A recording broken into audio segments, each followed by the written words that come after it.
Hi, everybody. Today, Thursday, June 12th, 2025, and our friend Senator Richard Black is back with us. Welcome back, Senator. It's good to be here. Senator, I talked with you before coming to live. You mentioned that you watched the video that Tulsi Gabbard published about the threat of a nuclear war. And here is a clip in which Lindsey Graham is questioning the head of Pentagon in terms of the ongoing issues with the foreign policy of the United States vis-a-vis Iran, Russia, and China. Stop in Ukraine. I don't believe he is, sir. I think he'll What do you go think? until. What do you think, Secretary? Is he going to stop? Remains to be seen, Senator. Well, he says he's not. I mean, this is the 30s all over. It doesn't remain to be seen. He tells everybody around what he wants to do. Are you familiar with his military buildup in terms of armaments? It's well beyond what we need to do to take Ukraine. Listen, I think I like what you're doing. I just think we got to get this stuff right. Iran cannot have a nuclear weapon because they'll use it. They're homicidal maniacs who are religious Nazis. China is an expansionist power who will take Taiwan if we don't deter them. Russia will dismember Ukraine and keep going if we don't stop them. Yeah, he literally wants to fight everybody in the world. It is true. Lindsey Graham he's sort of the ultimate tool of the globalist deep state. The deep state is a little bit nebulous, so people sort of shy from discussing it. But the fact is that wars are not made by ordinary citizens. They are prepared and planned and orchestrated by very, very powerful figures. You can go back in history. You go back to the Civil War. Today we're taught that the Civil War was about ending slavery, which was not at all the case. There was an element, there certainly was a very strong element of people that were active wanting to end slavery, but you've got to have the powerful industrialists to create wars.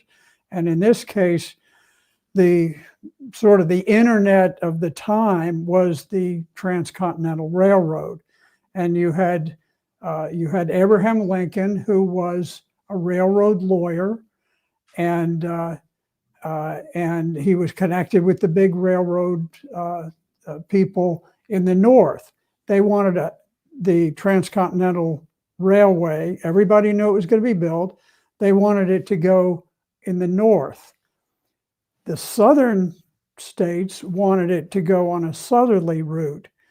And the outcome of that decision was a monumental economic decision for the United States.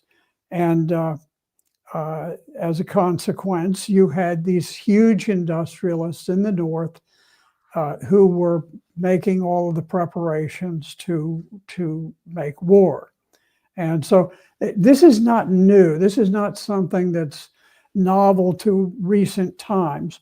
But I was just watching the other day. We were picking up old movies on Turner Classics, and we're going through a series of them that were in the early 30s, 1930, 1932. This is long before the United States ever conceived, the people ever conceived of being in World War II. And yet you can see movie after movie being designed. Hollywood is preparing people to go to war, preparing, sort of generating the wave of hatred and so forth. So what we're seeing today is nothing new. And what is new is this move towards nuclear war, this idea that we can get the jump on everybody if we simply will employ nuclear weapons. We've seen that proposed earlier in the Ukrainian war, where we got dangerously close to doing something that would provoke a nuclear confrontation. And Russia warned of it, and a lot of a lot of us who are against war also warned against it. Now I think the biggest danger has shifted to the Middle East, where Israel is one of the largest nuclear powers. They're estimated to have about 600 nuclear weapons. Now, the exact numbers are classified by Israel, but the news media knows you're not supposed to speak about this, but you can find sort of oblique references to it in the New York Times, Washington Post.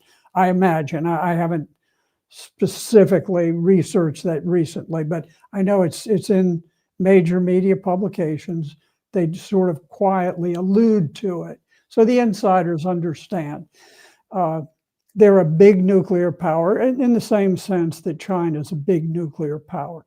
Nothing like the US, nothing like Russia, but a big nuclear power.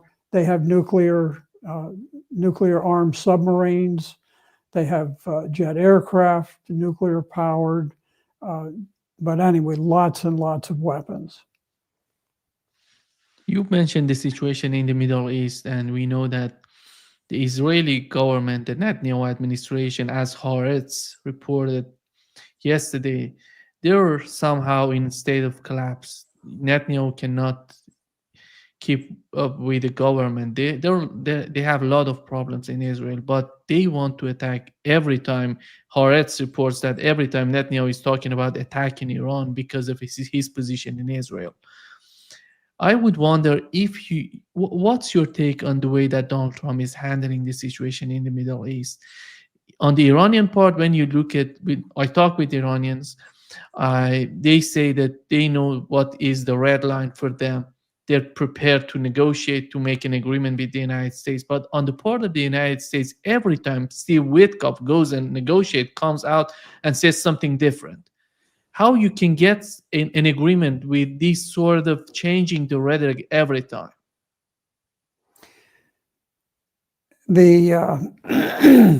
It's my understanding that the United States and Iran had pretty much agreed on a peace deal that would involve lifting some sanctions and major reduction in tensions. But I think the agreement was naturally disliked by Israel. Israel, this may even predate Netanyahu, but Israeli policy has been to try to get the United States actively involved in a war against Ukraine. And so there's a little bit of a cat and mouse game that goes on where Donald Trump, he's got midterm elections coming up, not this November, but the following November. He needs lots of funding, huge amount of money that goes into the midterms. The Israeli newspapers have published that a huge part of the Democrats actually got more than half of their federal elections from people who were very strong Israeli supporters. And I think about a third of the Republicans, their money comes from similar sources. This isn't simply people who happen to be Jewish, but these are people who are sort of acolytes of Netanyahu and of the whole war regime in the Middle East. So, to a certain extent, President Trump is at the mercy of this cabal of global billionaires, multi-billionaires, and this is the reason that when it comes to the Middle East, Netanyahu calls the shots. And now, we don't know precisely where this is going. We have an announcement that came from the International Atomic Agency, which is part of the UN, and they've been involved in sort of monitoring the Iranian nuclear program for many, many years, for decades. And apparently there was a big push that was made to get them to issue a negative finding against Iran. I think it came as a shock to Iran, but this IAEA, the International Atomic Energy Agency, issued a resolution that said that there was undeclared nuclear material and activities at multiple undeclared locations. And then apparently there was a fairly close vote on this. There were 19 votes yes. There were 11 who abstained, which meant they didn't agree with it. And then there were 3 no votes. So in a way, you could look at it as 19 in favor and 14 against. So relatively close vote. But the resolution by the IAEA cited many failures since 2019. Well, why did they have to go all the way back to 2019 to dredge up and rehash old issues that have long been settled? And in any event, it appears to me as a very political action by the International Atomic Energy Agency. And now, what they said is one thing. Now, the reality on the ground in Iran is another. Iran has a fairly robust peacetime nuclear program. They have had it for many years. It's been very public. They have they only concentrated their nuclear material to a relatively low level, to where it could be used for nuclear medicine. It could be used for nuclear power, but never close to where it could be used for nuclear weapons. But I think the increasing aggression by the West has caused them to enhance their level of concentration. Now, they don't, as far as anyone knows, I don't believe any intelligence agency is assessing that they are producing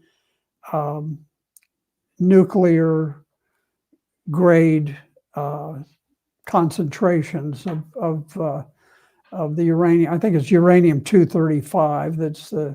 That's the big one. And 238, I think, is the more inert form. So what you're doing when you have uranium, you're separating the isotopes, which is a very sophisticated thing, and relies on this tiny difference in density between the 235 and the 238. So you have all of these centrifuges that in sequence concentrate a tiny minuscule bit, a tiny bit more, tiny bit more. So the Ukrainians, because of the inability to arrive at any conclusion, they did up their amount, but there's no evidence at this point that I'm aware of that they actually have material for a nuclear bomb. They are in a position where if they were to make a decision. You mentioned Iranians, but The Iranians. You The meant Iran- Iranians, yeah. Yes, I'm sorry. The Iranians. I apologize if I misspoke. So, uh, so we have this awkward situation. It is clear that the Iranians were prepared to agree with the United States that they would take all of their very concentrated material, they would ship it to Russia. Now, Russia has made it quite clear that they do not support Iran having nuclear weapons. They see that as a red line for Russia. They don't want Iran to have nuclear weapons. So Iran agreed, okay, we will ship the concentrated material to Russia where it can be diluted and sent back in dilute form so that we can use it for other things. It's very expensive and it's very important industrial material. And especially if you have nuclear power plants and things like that. So they were fully prepared to downgrade their nuclear material by shipping it off to Russia and saying that only the very low level material would be held in Iran. But at that point, Netanyahu intervened and blocked the agreements from going forward any further. Yeah. When you saw in this video of Lindsey Graham asking Pete Hegseth if Putin would stop in Ukraine, and it's so amazing that he said remains to be seen. Why is he so hesitant to say no? He's not going to go toward Europe. He's not going to march toward Europe. There is no reason. And because Lindsey Graham says he said it, Putin said it that he's going to march toward it. I am not aware of anything Putin said in that sense. No, I think with Pete Hegseth, he does not want to lock in President Trump on a particular political position. I think that's the reason that he was being ambiguous. We can stand back and we can look at the reality of the situation. Now, Lindsey Graham, he'd go to war tomorrow with Costa Rica. If he thought the globalists wanted it, he'd talk about Costa Rica being the greatest threat to mankind, and they're going to end civilization if the Costa Ricans who don't have an army, if they were to become hostile towards it. So you can't give too much credence to what he says, but look, just take a cold look at it. Russia today is nothing like the Soviet Union back in the 30s. Back in the 30s, they had a tremendous population, growing industrialization, and so forth. Today's Russia, it is still huge, even though it's shed Eastern Europe. However, the population of Russia is modest, and it is declining, which is a big problem, not only for Russia, it's a problem for the whole civilized world. I think Africa is probably the only place that still has a genuinely growing population.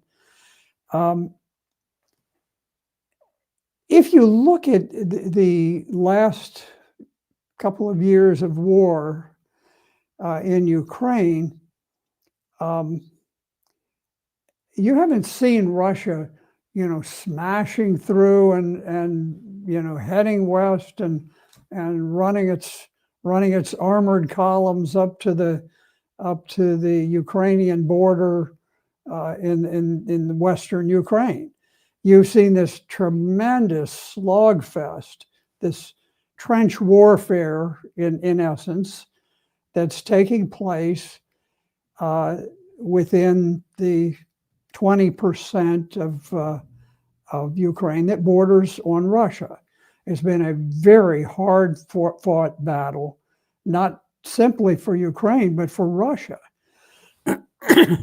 Now, Russia has a very powerful army, very, very well trained, very highly experienced, tremendous innovation in their industrial production, where their weapons production, where they're constantly one-upping the Ukrainians. The Ukrainians do a pretty good job too, but there's just this explosive development of military technology.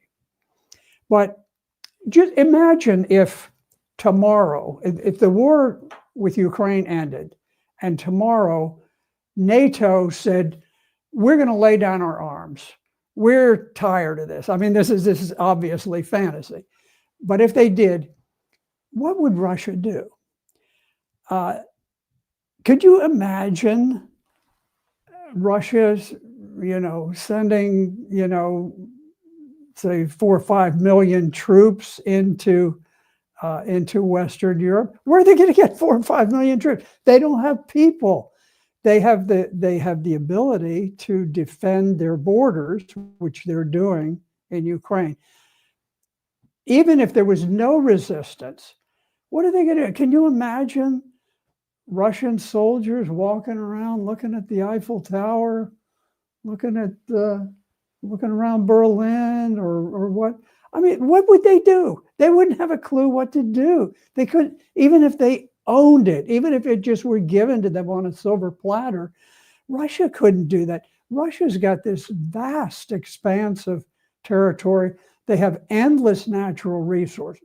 There is absolutely no motivation for them to head to the West. There's nothing that compels them to do that.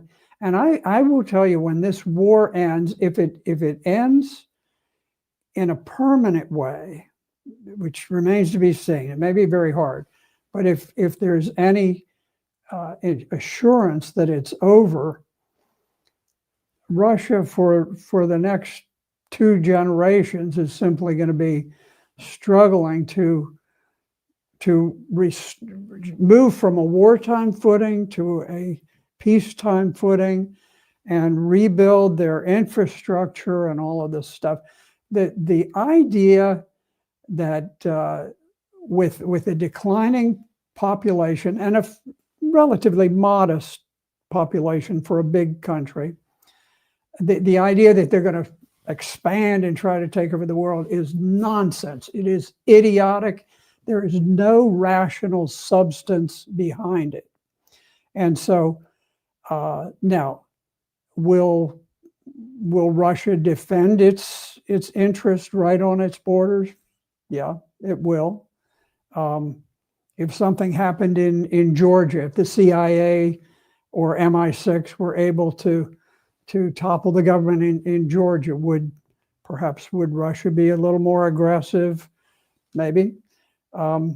They had a war that's often cited that killed a total of 900 people back years ago, and you're still hearing about it all over the time. It's like, oh, they invaded Russia or Georgia, and they actually didn't invade. It started with the Georgians making problems, but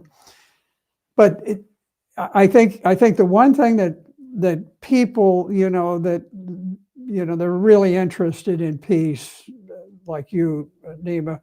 The thing we need to understand is that Russia has no incentive to go west.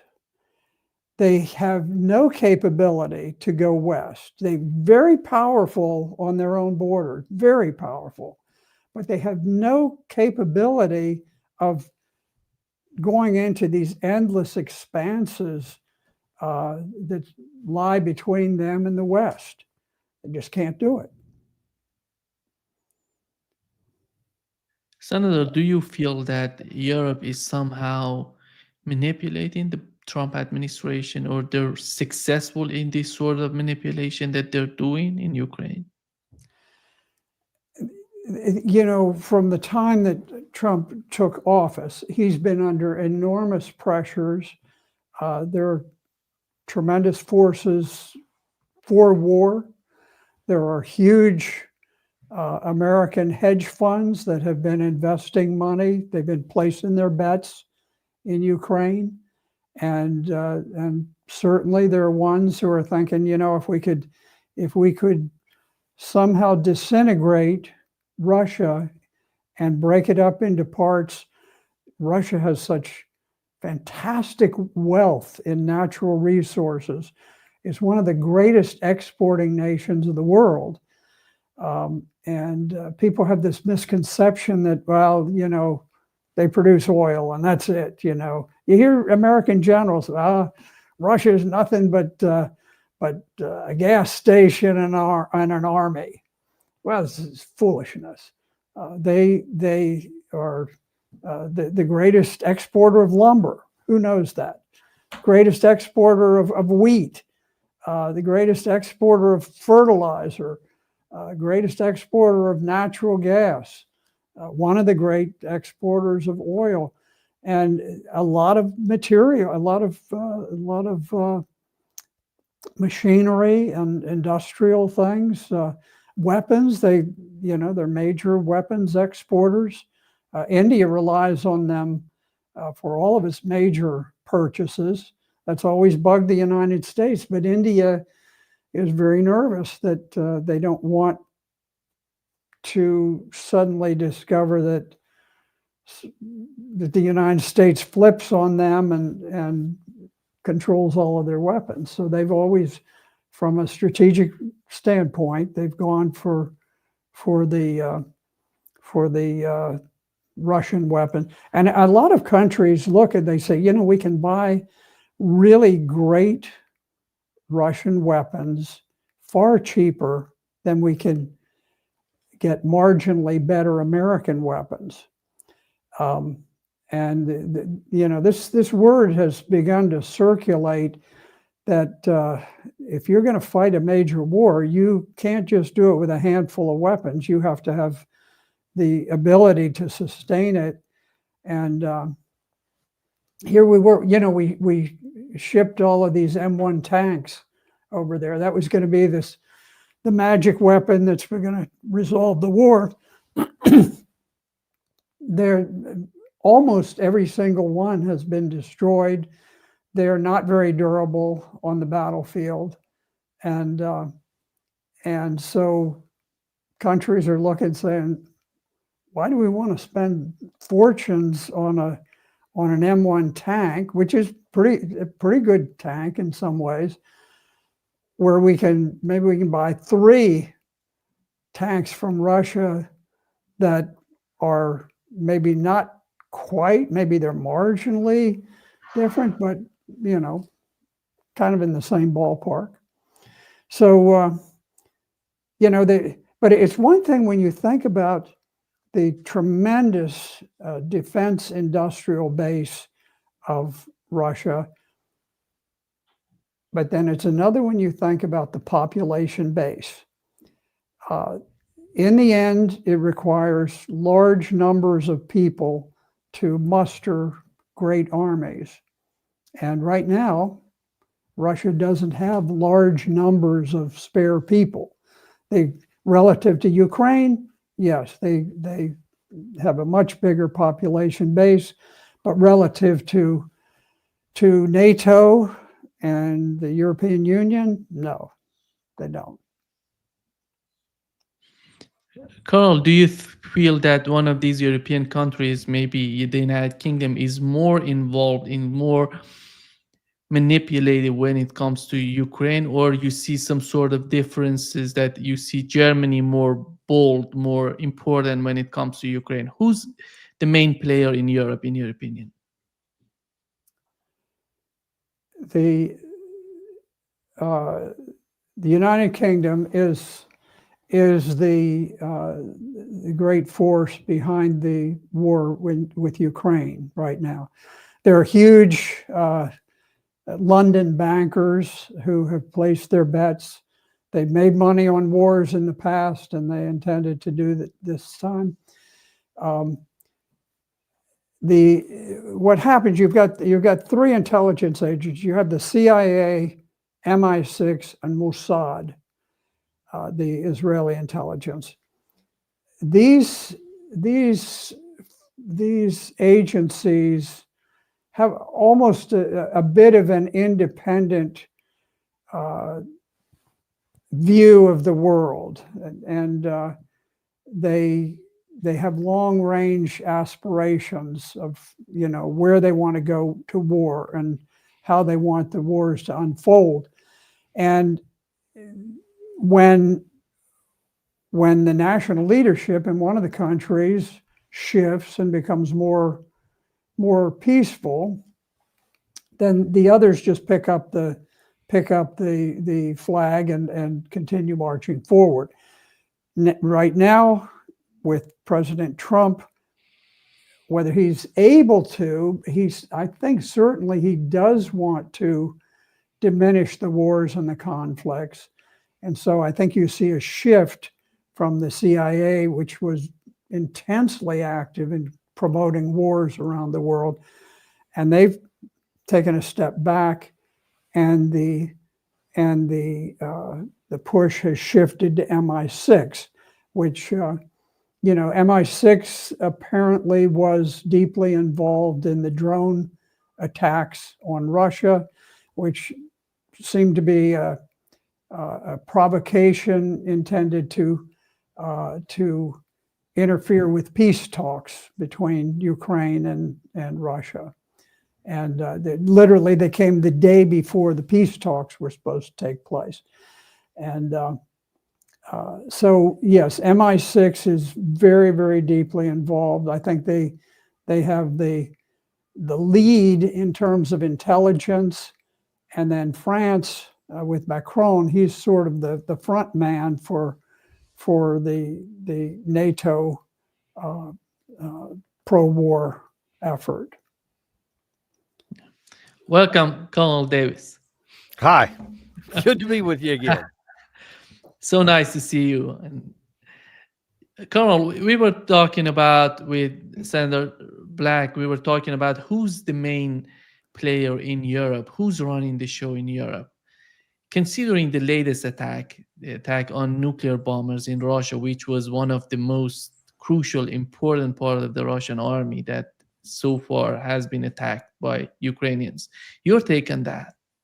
I honestly, I don't know that anybody is in charge or running the show in Europe. I don't think there's one.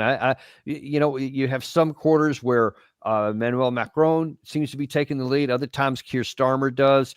I wouldn't say that Rutte actually is in any of the leadership roles. I think he's more like he's following whoever's in front. Sometimes Ursula von der Leyen likes to kind of seem like she's taking the lead. Kaja Kallas likes to step forward sometimes here. And I think it's kind of ruled by committee.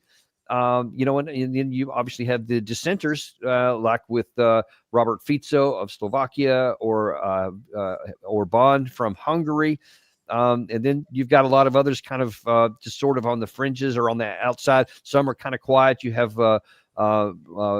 Meloni in Italy, who steps up for her side periodically, but she doesn't take a lead. And so I think that you really don't see anybody kind of taking the lead here. And I think it's just a govern. I said ruled by committee, more like governed by committee. And let's all talk about it and see what we think today. And then you have Zelensky, and it depends on who you talk to. Some say Zelensky is actually pulling the strings of Europe and compelling them to do all kinds of stuff. And then others say, no, he's actually just a puppet and they're all pulling his strings, telling him what to do. I'm not convinced that in either direction, because there's countervailing evidence that suggests that each has agency. And I think that's part of the problem, is that nobody is actually running the show. And so you have a lot of people free to kind of generally want to go in this direction here, but there's not like any kind of coherent vision. There's no philosophy behind, somebody being, kind of calling the shots, which might have, a unified vision and strategy behind it. And so things would have to fit into a strategy and they would be going somewhere.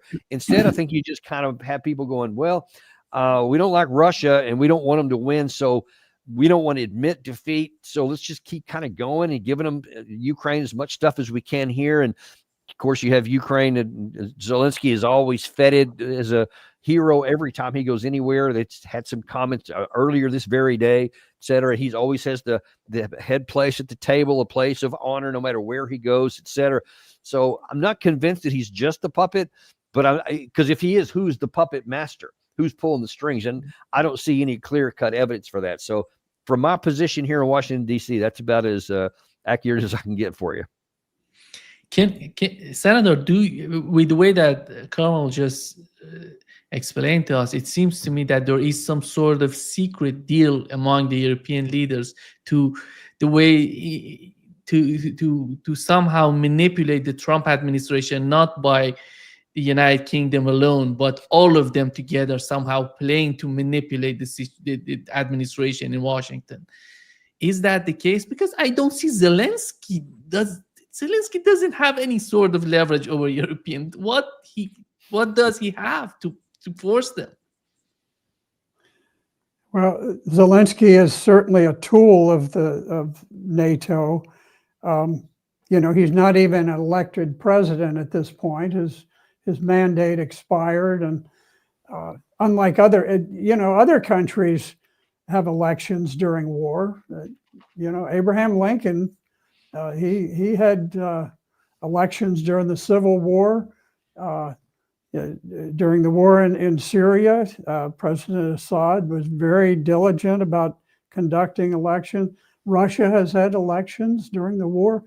The only one who doesn't do it is Zelensky. So he's an unelected president at this point. He's really a dictator. He's not democratically elected by anyone. But yeah, it is true. You'll see different ones jump forward. Starmer, for example, he's been very aggressive, beating the war drums, and it reminds you a little bit of the way that Trump acts with domestic policy, where the president makes some sort of a statement, and about the time people are attacking him, then one of his cabinet members will make a statement, secretary of this or that, and then another one will make it. And before long, it's hard for the other side to sort of get focused there. And also it presents the image that the Trump administration and the whole federal government is moving in one direction, which I think to some extent is very accurate. NATO does the same thing. They want to show, they don't just want to have one person that can become the target. One person will go forward. Macron is often the front man, but then about the time he's being hammered a little bit, then Starmer comes up, and then you have anyway, it just goes from one to the other. So, to some extent, I agree that there's this sort of wobbly coalition, because the European Union, for all of the talk about it being democratic and values and all this stuff, the people of Europe do not elect their chief executive. Ursula von der Leyen she's selected by this somewhat opaque system, but certainly the people do not elect her. So they don't elect their chief executive, and when they elect members of parliament, there is a European Parliament.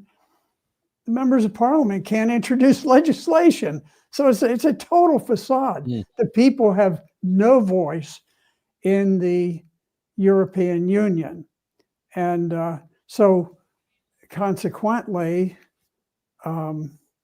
it's possible for the EU to function where, yes, Ursula von der Leyen has a position, and this one and that, but each of the individual presidents or prime ministers can jump up and they lead the charge for 100 yards, and then somebody picks up the baton from them and runs the next 100 yards. But I think, as generally speaking, with the exception of the ones mentioned with Slovakia and Hungary, and now you're having a little bit of a problem with Poland, but there is generally this consensus that they've got to fight on. They've got to do everything they can to smash Russia, and partly, I think, if they could back up in time, they might say, okay, let's never do this.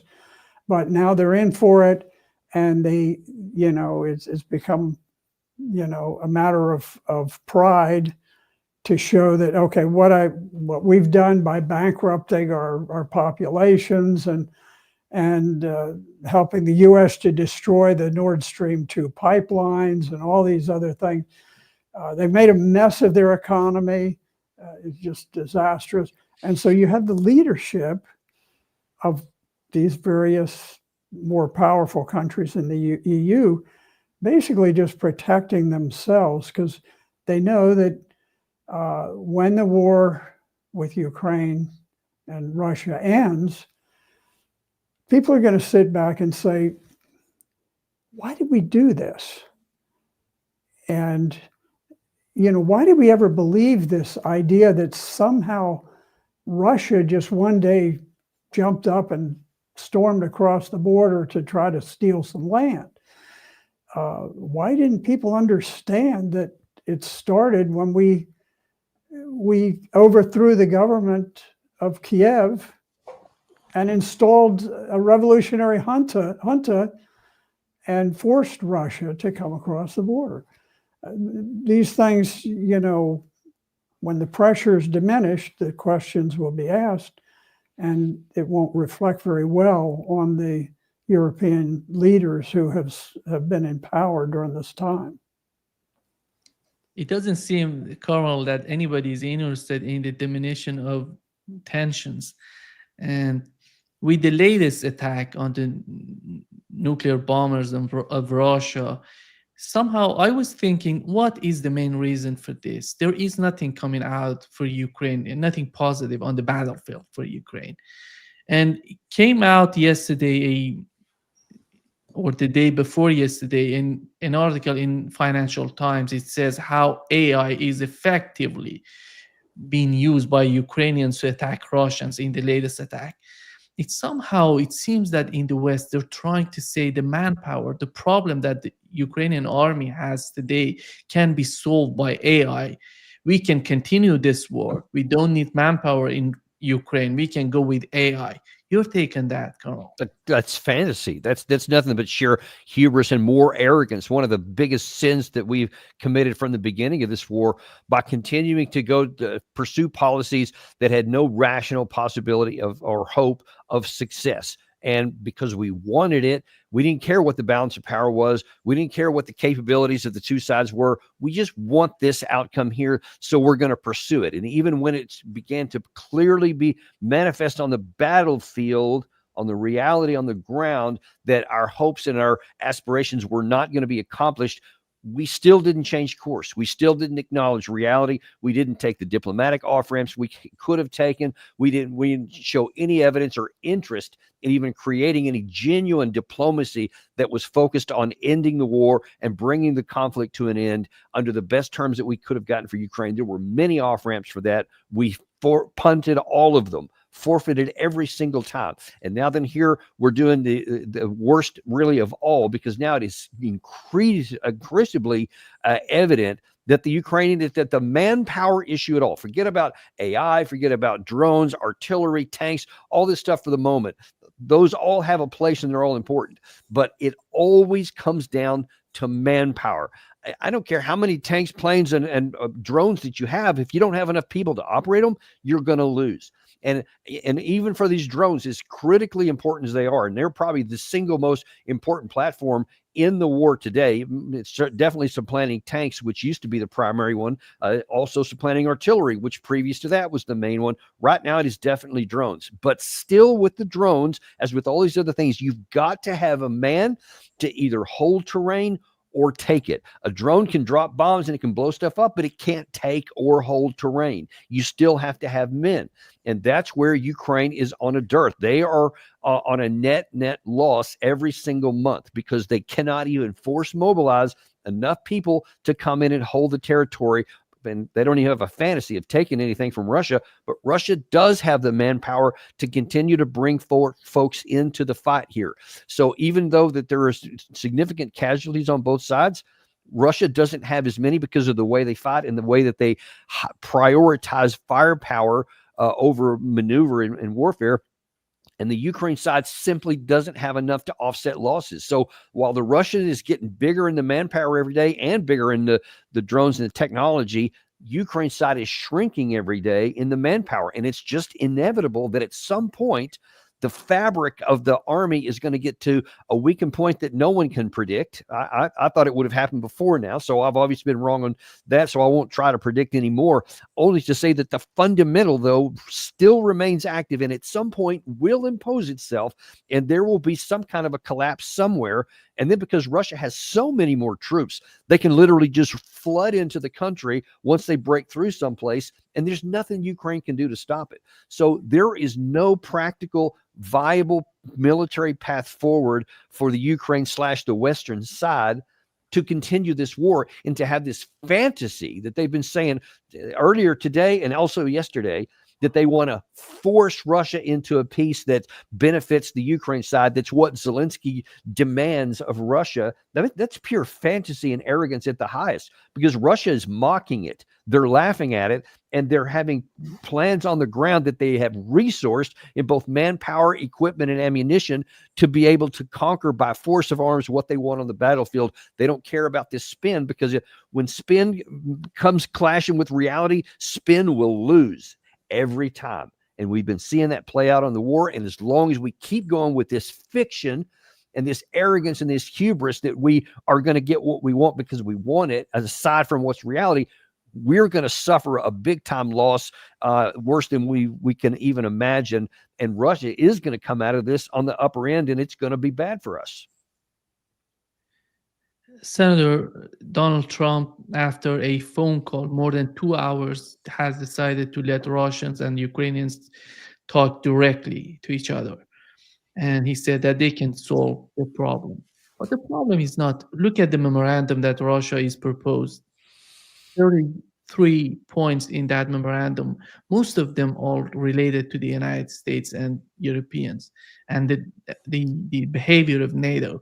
I don't know why does the United States want Ukrainians to talk with Russia. We know that in December 2021, Russia sent 2 letters to the NATO headquarters and to the Biden administration. They want to talk with Donald Trump. They want to talk with the United States. Why they cannot get that?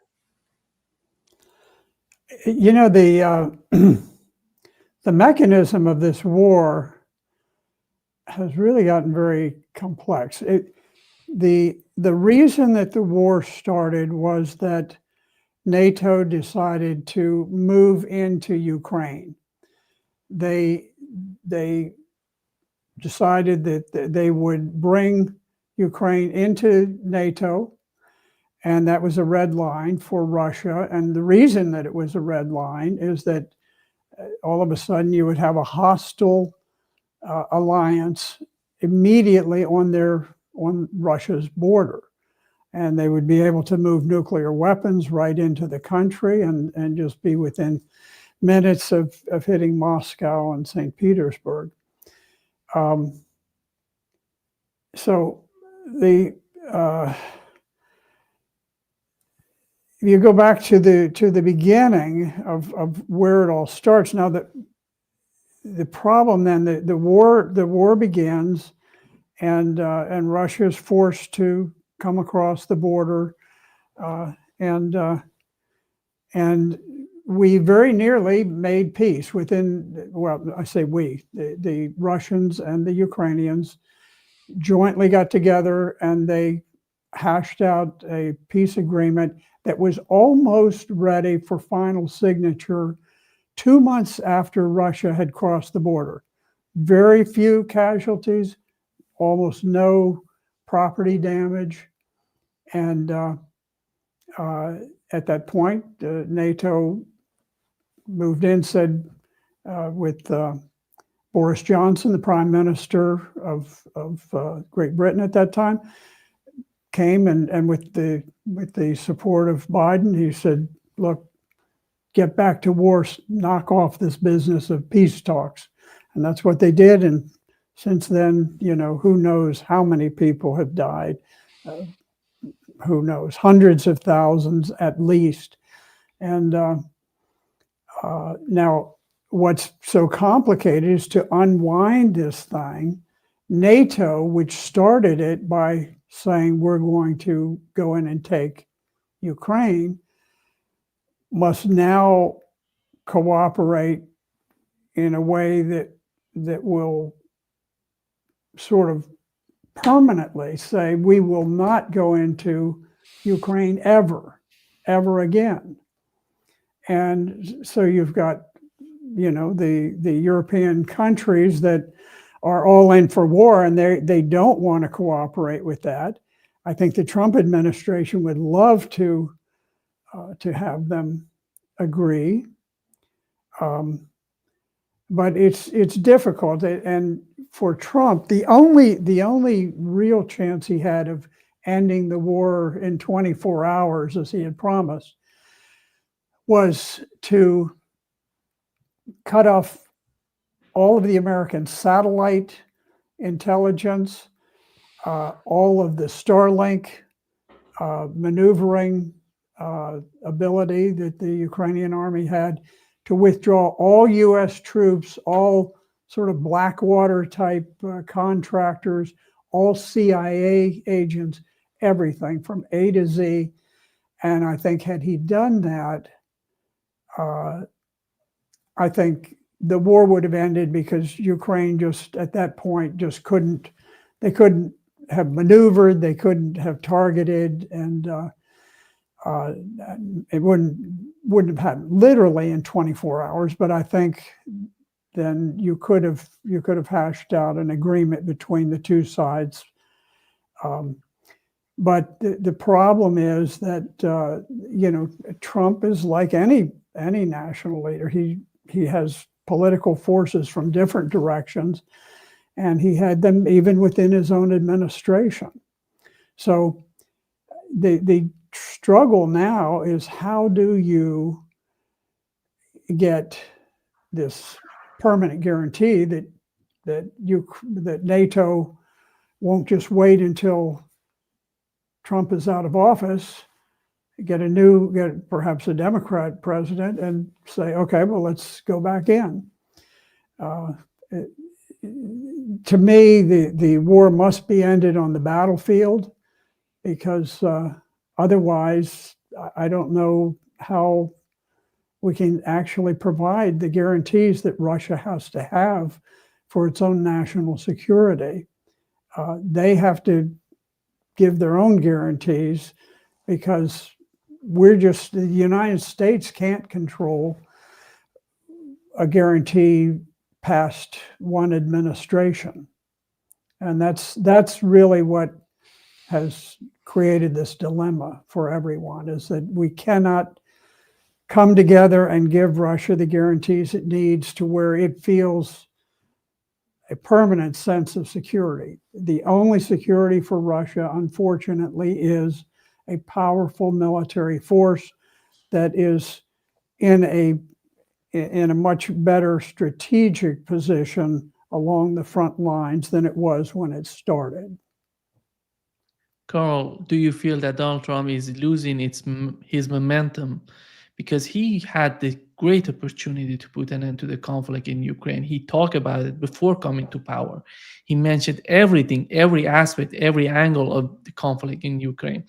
But right now, it seems somehow as time goes by, he's getting somehow confused with the situation in Ukraine. I don't know who's providing him with the information, but it doesn't seem that he's receiving accurate or realistic information from the whoever that person would be. And on the part of Russians, how do they feel about the situation that they're dealing with the Trump administration, Carl? Well, I don't think that Trump ever had momentum to lose it. Frankly, he came in with a lot of rhetoric at the beginning, but it wasn't matched with action. So I don't think that he had momentum. It looked like April 18th, to be specific, he had Secretary of State Rubio go out and for the first time say, hey, folks, we are days away from walking away from this if we can't get the two sides together to make an agreement, because otherwise we'll conclude that there's no way that this is going to be, the gap is going to be bridged and we're going to walk away. And then 9 days later, Rubio said it again. And then on May the 4th, Trump went on NBC News and said the same thing. And Kristen Welker asked him, when is that going to happen? What is the criteria for when you're going to walk? And that's when he started getting wobbly, because he said, well, I keep thinking we're getting close, but then something good happens. And then I think maybe, I don't know, which could get to some of your comments about who's advising him, because somebody tells him something that he thinks is good, which I can't imagine what would be good, but that's what he said then. And then now you had, what's his name? Kellogg, General Keith Kellogg, just a few days ago, actually said in an interview, the national television interview, where he said, well, now it looks like Rubio's walked away from walking away. So now whatever they were doing in April has now gone and completely changed. So the problem with Trump, I can tell you for a fact, I know that there are some in his administration that are giving him the right information. I know for certain that they are, but there's apparently others that are giving him different information. You have, what's his name? Mitch McConnell in the U.S. Senate, definitely trying to push him in a direction to go back towards Ukraine. Lindsey Graham, a really close ally of Trump, definitely trying to push him in an adversarial place towards Russia and a pro thing toward the Ukraine side. So whatever the positive sides to get, and probably Tulsi Gabbard is probably the main one that's giving him the right information. There may be others too, but I know for sure that her office is given the right information because a lot of it she said publicly. So we know where she's at on that. But the problem is that Trump himself, as I've heard people say who briefed him personally, they say that Trump listens to whoever the last one in his ear was. And then when someone comes in with a different word, sometimes that changes the view. If you don't have your own foundation to where you have an understanding as the commander in chief, what is reality on the battlefield and how complex issues at the national and international level work, then you can get advice from somebody, but you have your own foundation, and then you make a decision and you move forward with it.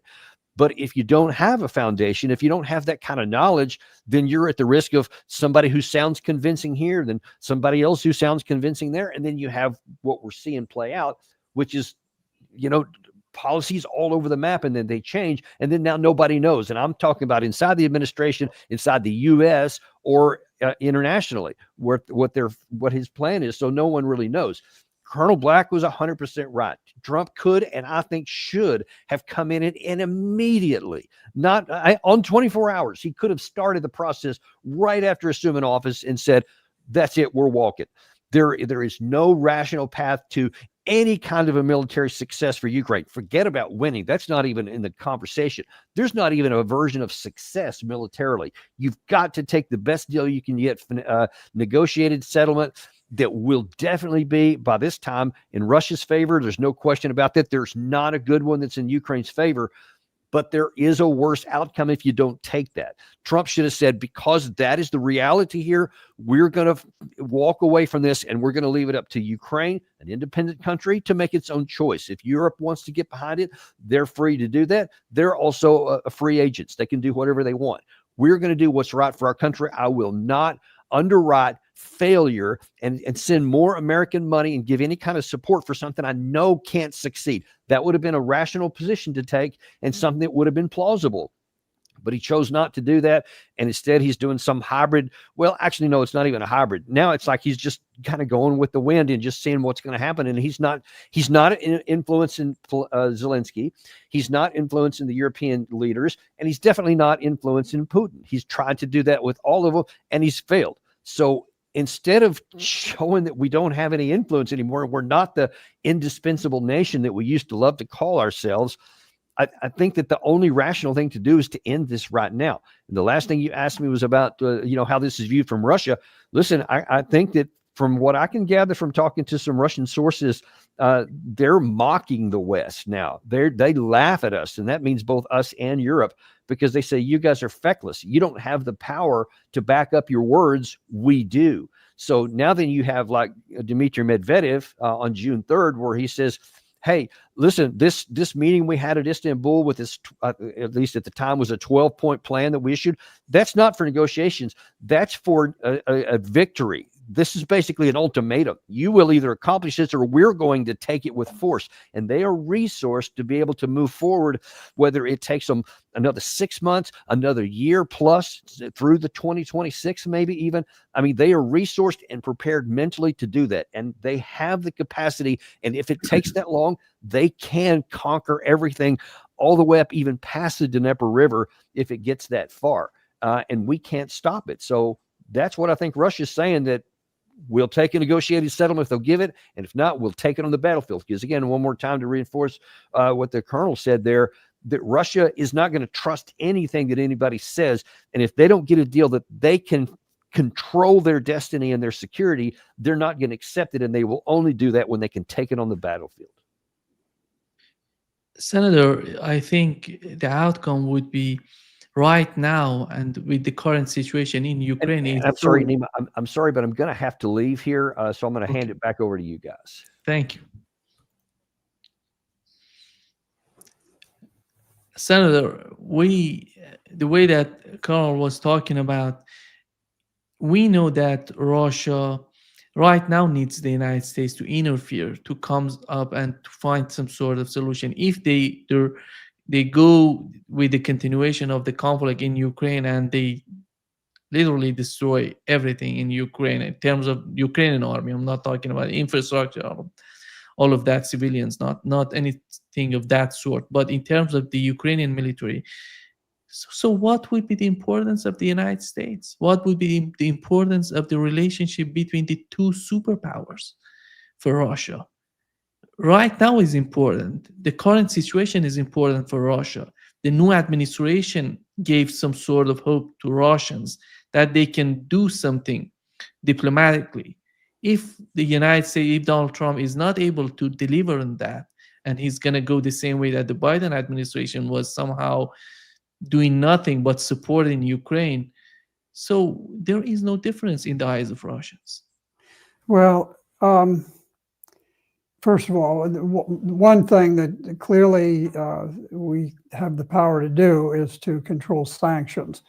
And while Russia has done a miraculous job of dealing with the sanctions, still they're a tremendous impediment to their economic development, and they very much want to put them to rest. So there's a great deal at stake for Russia in having good relations with the United States. And it's my impression, I think that President Trump is quite sincere about wanting good relations with Russia. He's looking at having a relationship that is not an alliance, but it is sort of a practical partnership in many areas where our interests are not divergent, where we actually have shared interest. And no question in my mind that President Trump wants to go in that direction. And I don't think that it's simply a matter of him sort of blowing with the wind. It's much more complex than that, because nations have great competing powers internally. And we think in terms of, well, we've elected this one president or that one president, and now he'll just do what he knows is best. But it's not that easy. There are just enormous forces that come to bear. So I think it would be a mistake to think that Trump does not understand. I think he understands very well. He may not have the granular detail that you or Colonel Davis would have, or many of the others of us, but he understands, and he has some appreciation for Russia's reasons for being at war. And I think he probably in the back of his mind understands that they didn't want this war. NATO wanted this war. Biden wanted this war. Before him, Obama. It was Obama who really set this table for all of this to occur when he overthrew the government in Kiev.